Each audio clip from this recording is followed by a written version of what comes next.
reviewing every book I read in 2025 in 3 minutes or less.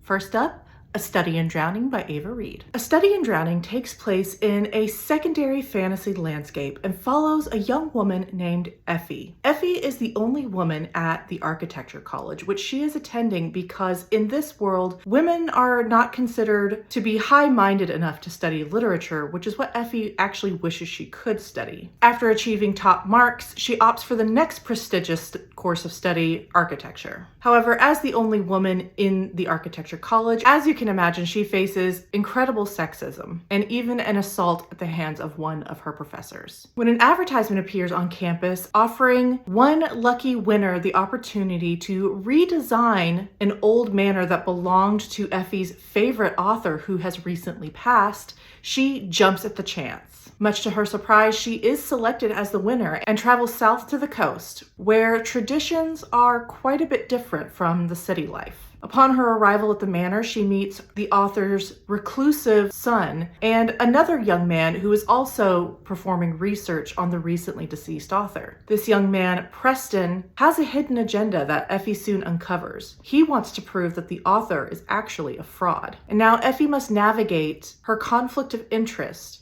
her growing discomfort with Yanto, the author's son, and her growing attraction for Preston, all while seeking to uncover the truth. I'm really glad I started the year with A Study in Drowning because I really liked it. I thought it was very atmospheric, I thought it was well written but easy to read, and I found Effie to be a very compelling main character. Her anxiety and her PTSD stemming from the sexual assault she suffered, to me, was the driving force behind this book, and honestly, I felt the plot was kind of secondary to the emotions behind dealing with that trauma. It got to the point where I was becoming anxious anytime a man laid a hand on her, even in a non-aggressive fashion, in such a way that I have never felt before reading a book. And I really credit Ava Reid for being able to draw on that emotion and draw on that anxiety and invoke it in her readers. While the story does kind of take a turn that I wasn't completely expecting or necessarily in love with at the end, I still really enjoyed my experience with it. And it wasn't until the very end of the book that I realized there would be a sequel, which I believe is due to come out later this year. All told, I gave A Study in Drowning by Ava Reid 4.5 stars.